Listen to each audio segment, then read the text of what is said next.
Genesis শব্দটার মানেই হলো শুরু বা আরম্ভ, কিন্তু এটা আসলে শুধু একটা বই না, এটা একটা মহাকাব্য যেখান থেকে অনেক কিছুর ইতিহাস শুরু হয়েছে।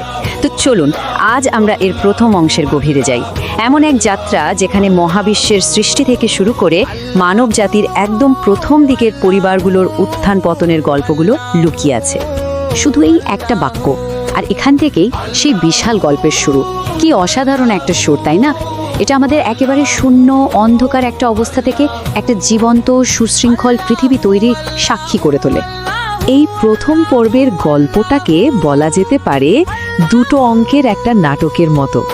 একদিকে যেমন আছে মহাবিশ্বের সেই অবিশ্বাস্য সুন্দর সৃষ্টি, ঠিক তারপরেই আমরা দেখি মানবজাতির সেই নাটকীয় পতন, যে ভুলের কারণে তাদের নিজেদের চেনা জগৎ থেকেই নির্বাসনে চলে যেতে হয়। সৃষ্টির এই পুরো প্রক্রিয়াটা কিন্তু ছিল দারুণ গোছানো, একদম পর্যায়ক্রমে। 6 দিনে ধাপে ধাপে সবকিছু তৈরি হলো।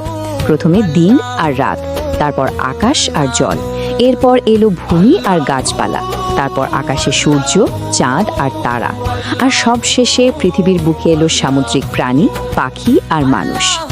আর ঠিক এখানেই গল্পের সবচেয়ে বড় মোড়টা আসে। ইডেনের বাগানে তৈরি হয় এক মারাত্মক দ্বন্দ্ব। দেখুন, একদিকে ঈশ্বরের স্পষ্ট নির্দেশ, ওই নির্দিষ্ট গাছের ফল খাওয়া যাবে না, আর অন্যদিকে সাপের সেই লোভনীয় মিথ্যা প্রলোভন, যে ফল খেলেই ঈশ্বরের মতো হওয়া যাবে।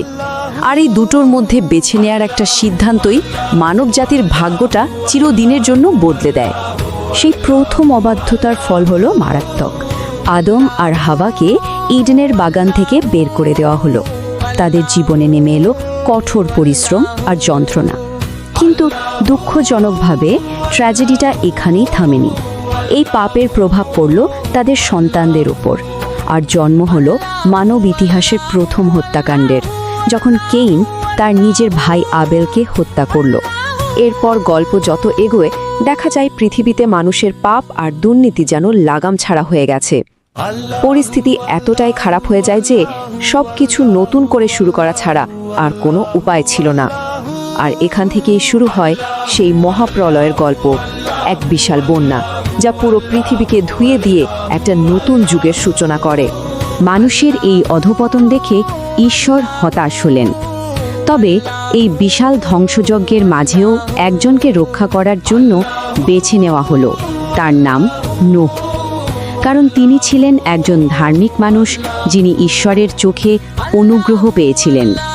একবার ভাবুন তো, একটানা 40 দিন আর 40 রাত ধরে শুধু বৃষ্টি আর বৃষ্টি, তারপর প্রায় 150 দিন মানে 5 মাস পুরো পৃথিবী জলের তলায়। অবশেষে যখন জল কমতে শুরু করলো, নোয়ের জাহাজটা এসে থামলো আরারাত পর্বতে, আর তিনি পা রাখলেন এক নতুন পরিষ্কার পৃথিবীতে। এই বিশাল বন্যার পর গল্পের একটা খুবই গুরুত্বপূর্ণ ধারণা সামনে আসে, আর সেটা হলো চুক্তি বা কাভেনেন্ট, মানে ঈশ্বর আর মানব জাতির মধ্যে একটা পবিত্র প্রতিজ্ঞা। ঈশ্বর কথা দিলেন যে তিনি আর কখনো এমন বন্যা দিয়ে সমস্ত প্রাণ ধ্বংস করবেন না, আর এই চিরস্থায়ী প্রতিশ্রুতির চিহ্ন হিসেবে আকাশে দেখা দিল রামধনু। এখান থেকে গল্পটা একটা বড় প্রেক্ষাপট থেকে সরে এসে একটা নির্দিষ্ট পরিবারের ওপর ফোকাস করে। বাবিলের ঘটনার পর যখন মানবজাতি বিভিন্ন ভাষায় ভাগ হয়ে পৃথিবীতে ছড়িয়ে পড়েছিল, ঠিক সেই সময়ে আব্রাম নামে একজনকে এক বিশেষ প্রতিশ্রুতির জন্য বেছে নেওয়া হলো। আর আব্রামকে দেয়া এই প্রতিশ্রুতিটা, এটাই কিন্তু জেনেসিসের বাকি গল্পের মূল চালিকা শক্তি। তাকে বলা হলো তাকে দিয়ে এক মহান জাতি তৈরি হবে, তার নামকে মহান করা হবে, আর তার মাধ্যমে পৃথিবীর সব মানুষ আশীর্বাদ পাবে। কি বিশাল এক প্রতিশ্রুতি! কিন্তু এই বিশাল প্রতিশ্রুতির পথে একটা মস্ত বড় বাধা ছিল। আব্রাম আর তার স্ত্রী সারাই দুজনেই খুব বৃদ্ধ, আর তাদের কোনো সন্তান ছিল না। মানে প্রতিশ্রুতিটা প্রায় অসম্ভব মনে হচ্ছিল। তারা মানবিক উপায়ে চেষ্টাও করেছিলেন, যার ফল ছিল ইসমাইলের জন্ম। কিন্তু ঈশ্বরের পরিকল্পনা ছিল অন্যরকম, আরও বেশি অলৌকিক। তিনি তাদের নাম বদলে রাখলেন আব্রাহাম ও সারা। আর সেই অলৌকিক ঘটনাই ঘটল। আব্রাহামের বয়স যখন 100 বছর, ঠিক তখন প্রতিশ্রুত পুত্র ইসাহাকের জন্ম হলো। 100 বছর! এটা যেন এটাই প্রমাণ করে দিল যে ঈশ্বরের প্রতিশ্রুতি মানুষের সব সীমাবদ্ধতার ঊর্ধ্বে। কিন্তু ঠিক যখন মনে হচ্ছিল যে প্রতিশ্রুতি পূরণ হয়ে গেছে, তখনই গল্পের সবচেয়ে কঠিন, সবচেয়ে নাটকীয় মুহূর্তটা এলো। এমন এক পরিস্থিতি তৈরি হলো যেখানে মনে হচ্ছিল ঈশ্বরের দেয়া সেই প্রতিশ্রুতি যেন এক ঐশ্বরিক আদেশের কারণে শেষ হয়ে যাবে। এটা ছিল আব্রাহামের বিশ্বাসের এক চরম পরীক্ষা। আদেশটা ছিল অবিশ্বাস্য রকমের কঠিন।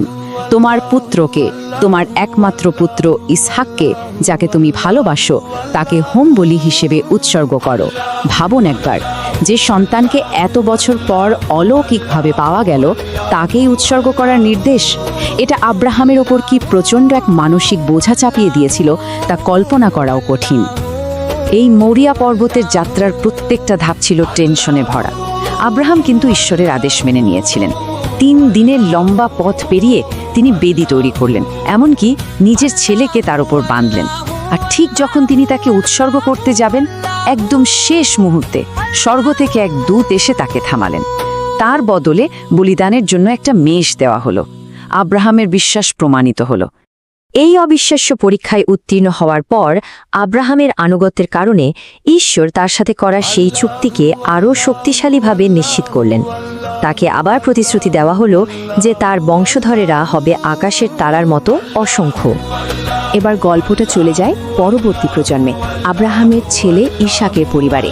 আর এখানে আমরা দেখব পারিবারিক উত্তরাধিকার নির্ধারিত হচ্ছে ভাইয়ে ভাই প্রতিদ্বন্দ্বিতা আর প্রতারণার মাধ্যমে। বোঝাই যাচ্ছে এই পরিবারের গল্পটা মোটেও সরল ছিল না।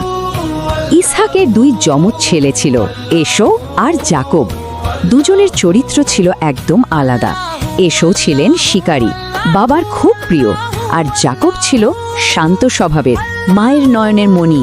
আর তাদের ভেতরের এই দ্বন্দ্বটা প্রথমবার বড় আকার নেয় যখন এসো সামান্য এক বাটি খাবারের বিনিময়ে তার বড় ছেলে হওয়ার অধিকার যাকবের কাছে বিক্রি করে দেয়। কিন্তু আসল প্রতারণাটা ছিল আরও বড়। তাদের মা রিবেকা যখন শুনলেন যে ইসহাক তার বড় ছেলে এসোকে আশীর্বাদ করতে চলেছেন, তিনি একটা চতুর পরিকল্পনা করলেন। যাকবকে এসোর পোশাক পরিয়ে তার হাতে ছাগলের চামড়া লাগিয়ে দিলেন, যাতে তার অন্ধ বাবা তাকে এসো বলে ভুল করে। আর ঠিক সেটাই হলো।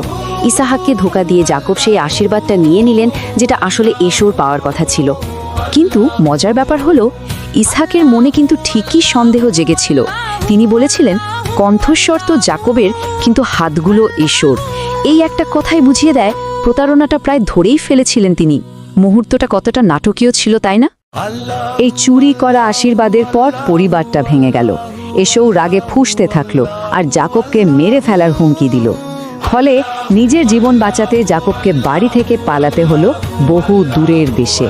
কিন্তু তিনি একা গেলেন না, সঙ্গে নিয়ে গেলেন সেই চুরি করা কিন্তু মহামূল্যবান আশীর্বাদটি। তাহলে পুরো গল্পটা কিসের? এটা বিশ্বাস, মানুষের ভুল ত্রুটি আর জটিল পারিবারিক সম্পর্কের এক অসাধারণ আখ্যান। এখানে প্রত্যেকটা চরিত্রেরই কিছু না কিছু খামতি আছে, কিন্তু তারপরেও তারা এক বিশাল পরিকল্পনার অংশ। আর এটাই আমাদের একটা বড় প্রশ্নের সামনে এনে দাঁড় করায়। একটা যাত্রা যার প্রায় প্রত্যেকটা ধাপে এত ভুল, এত প্রতারণা, সেখানে ঈশ্বরের দ্বারা নির্বাচিত হওয়ার আসল মানেটা ঠিক কি?